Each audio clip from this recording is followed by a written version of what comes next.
Hey guys, JP Dillon. This is going to be part 2 of the Seiko Calrad, whatever it is, Japanese 7-tube radio. In the last video we determined that the filter was bad, the line cord was bad, our 12BE6 converter and 12BA6 IF tube were in very poor shape. So what I've done now is I have replaced the main filter can, which was this guy here, with separates mounted to the chassis. And you can see I've got some glue adhering them down to the chassis, pretty high strength. They're just mounted from the top. Underneath, you can see how I've got it here. And I've got the negatives soldered directly to the chassis. I've got the leads with some heat shrink tubing on them right down to where they extrude from the capacitor and elevated up somewhat so that there's a lesser probability that they will short out against something. I've also replaced the line cord. You can see here we've got a new strain relief. We've got a fairly nice polarized line cord with the neutral at the chassis. Got to replace that death cap in there, but that's later. So really what we need to do now is get the new 12BE6 and BA6 in there and do some troubleshooting on the FM, because as you remember from the last video, the 17EW8, which is this guy, that's your FM mixer oscillator, was cool. It was not hot, it was not giving any indication that it was running. And I was only able to get one FM station, which was KHTS, which is probably the strongest thing in San Diego. It's 100 kW. It's just a border blaster. So let's get the tubes in it, let's fire it up, and let's take some measurements on that 17EW8, because according to the schematic diagram here, it looks like, if this will focus, that should be getting plate voltage. Here's your plate up at the top here, goes through the IF transformer, through a 1K dropping resistor, and then through the 330 ohm resistor, back to what appears to be the power supply. Yeah, that's through that selector switch actually. The selector switch connects that point there to the power supply, which is off that 470 ohm. So we need to check voltages at the plate of that 17EW8 because it's pretty cool and it's not doing much. Very likely that 1K resistor there, this guy, is either way increased in value or open. It could also be that this capacitor here is affecting the gain of this tube. We could have a short, mica short inside the transformer, although I don't think these are the type that use mica capacitors inside. But anyway, let's get the tubes in and see what happens, and then we can start troubleshooting. Okay, so we've got our 12BE6 and 12BA6 in there now, thanks to Jim at VTI, Vacuum Tubes Incorporated. So let's go ahead and power it up and see what it does.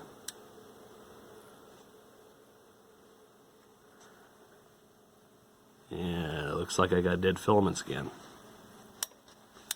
I wonder if this power switch is just tired, because right now I'm not getting squat.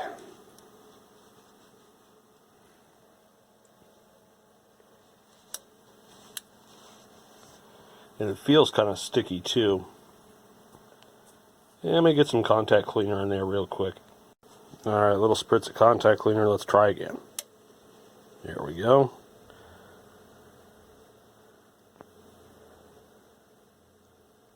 And now we wait. See things lighten up. Euthanized after examinations. Two were washed up dead at Corona Del Mar. Both were pregnant.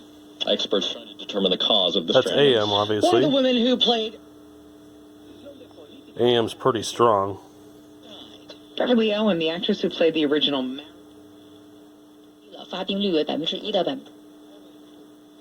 She's a little bit of an alignment, but I do get KFI.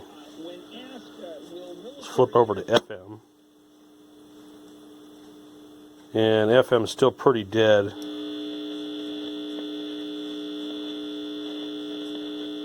Yeah, not much to FM. And already, if I put my finger on these guys, these IF tubes are getting pretty warm. That one's pretty warm. The audio tube's pretty warm.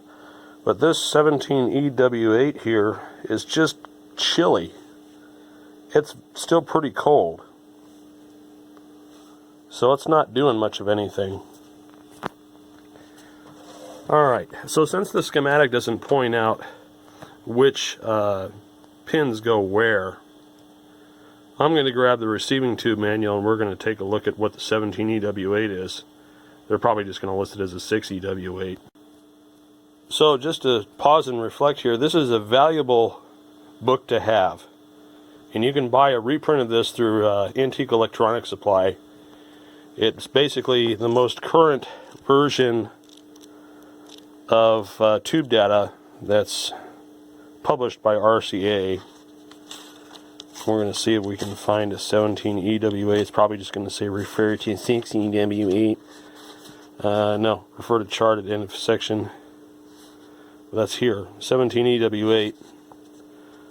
Okay, so looking at this, we need to make sure we have voltage on pin 1 and pin 6. Those are your two plates. And don't know if it's possible for me to take a look at the schematic diagram here.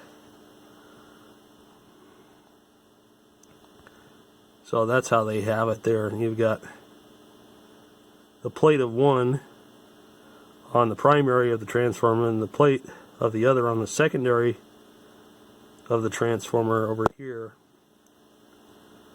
So let's see if we have voltages in both locations. And this is going to get tricky because I have to juggle all of this around without electrocuting myself. Let me get a clip lead in my meter. Alright, so here we go. I'm grounded to the chassis here. And here's our 17EW8. And let me shed some light on this so you guys can see what I'm doing. So we're going to look at pin 1. Really? Pin 1? Pin 1 should be a plate. And I'm not getting any voltage there. Of course, that may be how it is. Let's look here. So, pin 1, no. According to that, the antenna is supposed to go to the cathode. Maybe I'm just, oh, there we go. Cathode's on pin 2, or no, grid's on pin 2. They have this printed right? Because the way I see this here, this is a 17EW8, right? Okay. And that's what they listed here, 17EW8. So according to that, I should have a voltage on pin 1. And right now, pin 1 says 0. And let's see here. On the other side of that capacitor, I don't have very much. Let's see what the other plate is. Pin 6. Pin 6 is supposed to be the other plate. It's a 9-pin tube. Let's make sure I got that keyed right. Yep. So it's going to be 9, 8, 7, 6. On pin 6, I've got 91 volts. That's about right. So let's see. There's 5, 4. Let's see. 6, 5, 4, 3, 2, and 1. And I've got 96 volts on pin 1. Okay, so that's, why is this thing not conducting? Alright, so I've got B voltage on both of the plates, which is good.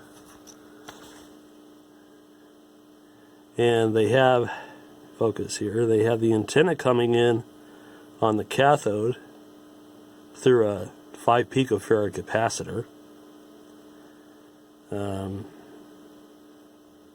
And then that goes through the transformer. The plate goes through to the secondary of the transformer.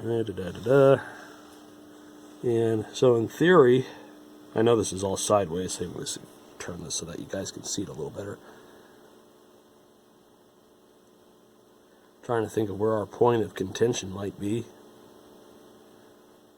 I mean, we should be getting something. The fact that we're getting almost, well, really nothing, except that obnoxious buzz. And let's see, so the cathode, we've got pin 3 and pin 8. And pin 8 should be at ground point, which it is. So pin 3 would be the antenna lead input here. Interesting. Alright, so pin 3 is at 0, that's what you'd expect.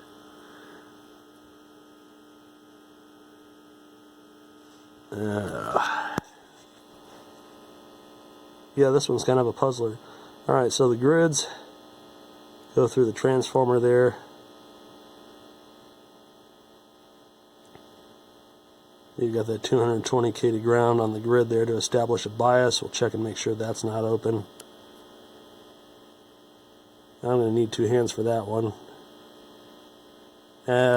Let's try dumping a big fat signal into it. Alright, so measuring at 220 is 243K. I don't think that's going to be enough to piss off the circuit. I can get a probe on there decent enough. There we go, 243. It's not enough to piss it off. So I've got this now plugged into the isoformer. We're going to dump a big signal into it. And let's see. So we're just going to turn this on.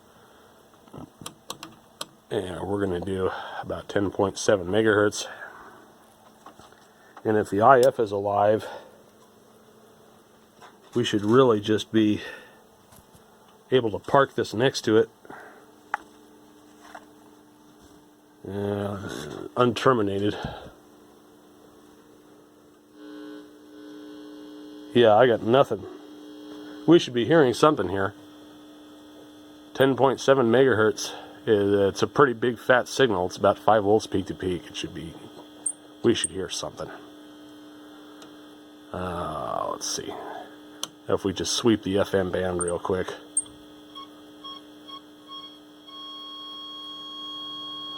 So that's parked at 140 megahertz. Really?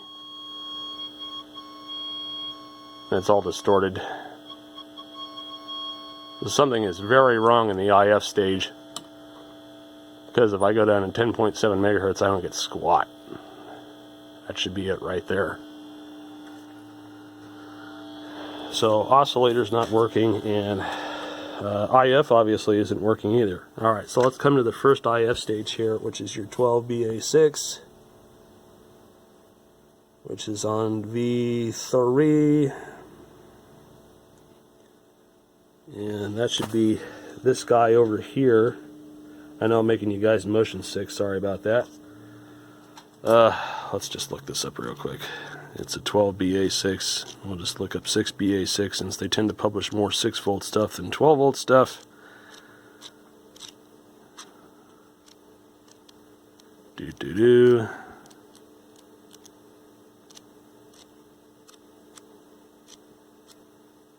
BY, BQ, BN,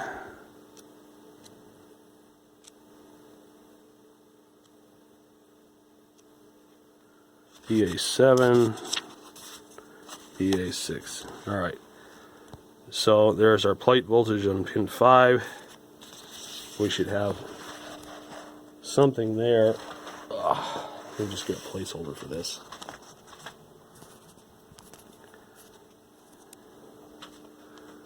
It's a 7-pin tube, so we should have plate voltage on pin 5. Hang on a second.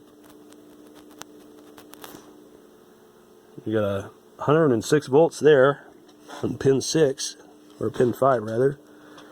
And then let's see, pin 6 is your grid number 2.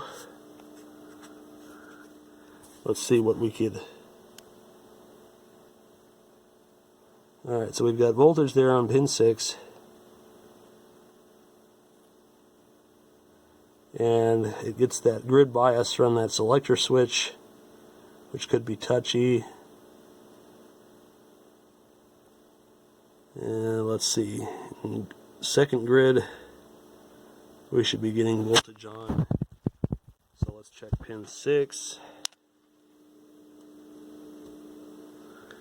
I've got 108 volts on pin 6.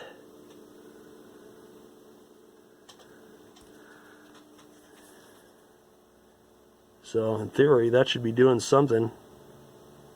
Let's look at the first grid, which is pin 1 according to that,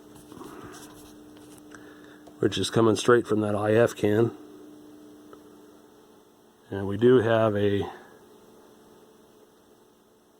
negative bias there, so that's alive.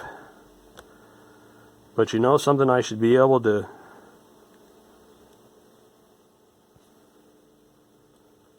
dump 10.7 megahertz in here.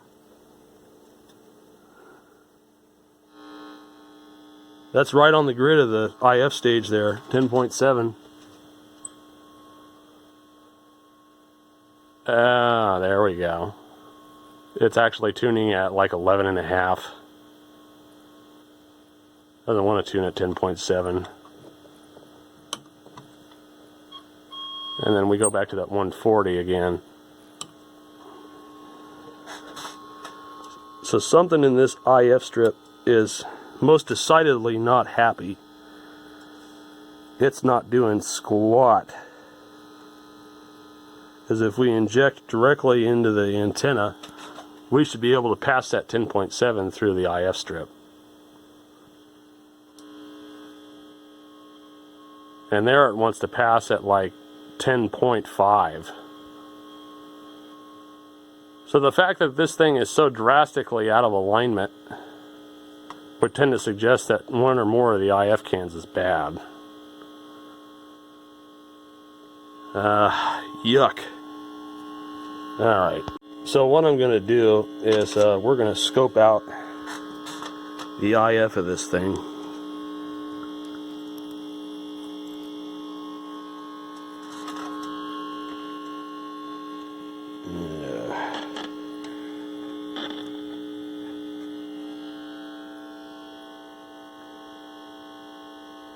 If it'll let me do that. It's just bobbling all around here.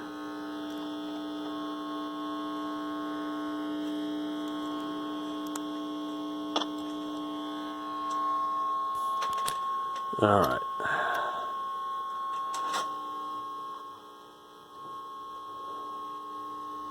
So right now,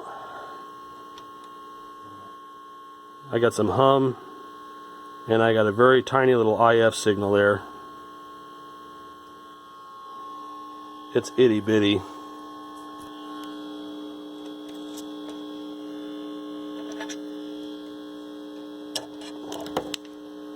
So what I'm going to do is I'm going to reorient this so that I can work with it better. Alright, so I'm going to set it for 10.7. And I'm going to see if I can mess with the IF cans a little bit, because it does look like somebody turned that all the way down in there. That's like way down in there. If I can find the right tool. I know this must be so excited to listen to the 60 cycle buzz. So fantastic. Harmonious. And are you not going to go in? No, you need a bigger one than that. What about you? Still needs a bigger one. Hang on a second. I basically got the fattest one I can find in here. Oh, we got something. That's better.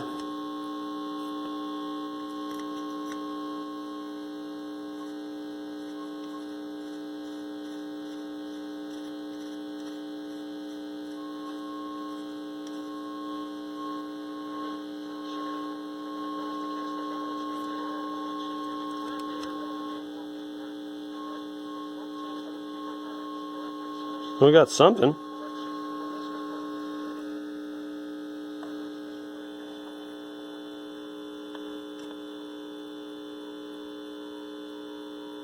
Oh, I hear my test generator there. That's the Soundtech at 98.5.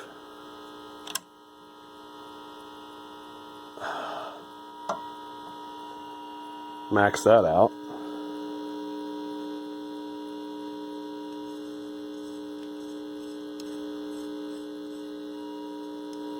It's really scary how off these IF cans are.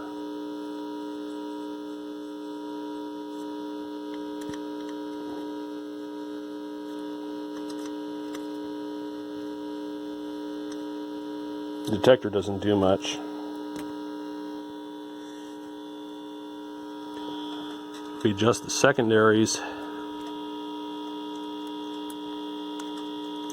is it going to let me do that?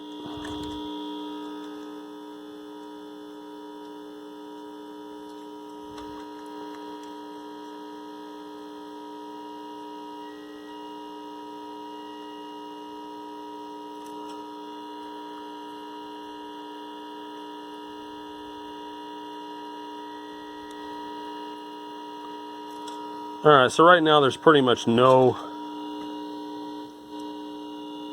IF gain whatsoever. Let's hook the generator directly up to this thing.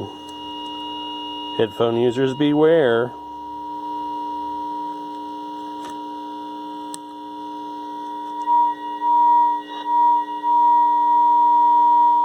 So now with a giant signal directly into it, we get something, but look at the sensitivity on that. By 1,000 microvolts, it's gone.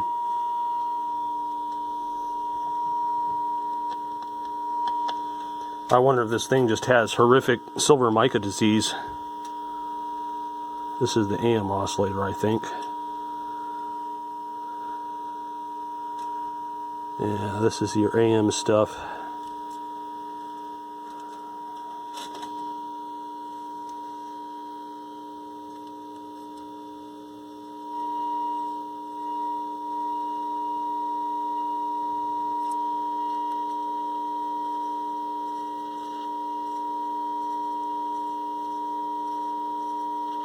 This IF can doesn't do much of anything. You can twist it all the way in and out and it does almost nothing. The detector can is very similar.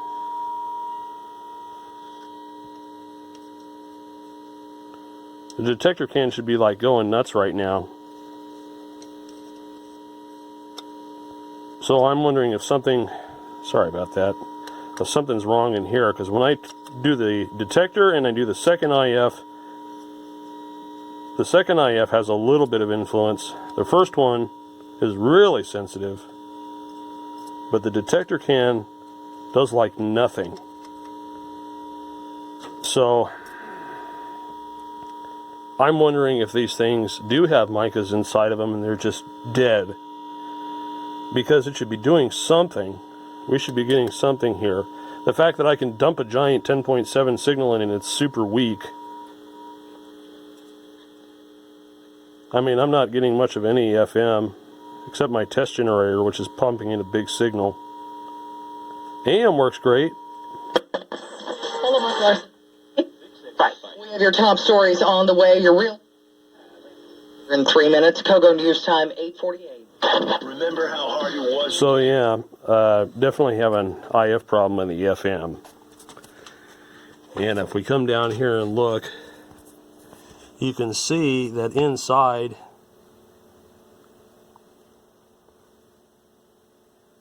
There's supposed to be like a 5 picofarad across that guy. They've got another unlisted one here for the IF cans. So I just don't think those are tuning anymore. So it may be that we'll have to open those things up and then cut the micas out and install some trimmers underneath and kind of dial in the IF frequency. AM works great, but the FM doesn't do much of anything. And even after being on a while, this 17 EWA I can still keep my hand on. So I guess that just is how it is. It's not, doesn't run very hot. Whereas the other IF tubes and stuff here, can't really keep your finger on them at all. They are conducting.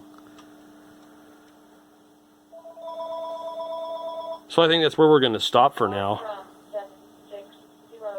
I think the next step in fixing this thing is going to be taking those IF cans apart. Because I don't see any other way of dealing with it. AM works great, FM doesn't work. So the fact the IF's not tuning is a big indicator. So if I decide to get adventurous, we'll have a part 3 and we'll start taking cans apart and cutting out the micas and then see what we can do with them. But for now, that's where we're at with this thing. So thanks for watching the video. More stuff to come soon.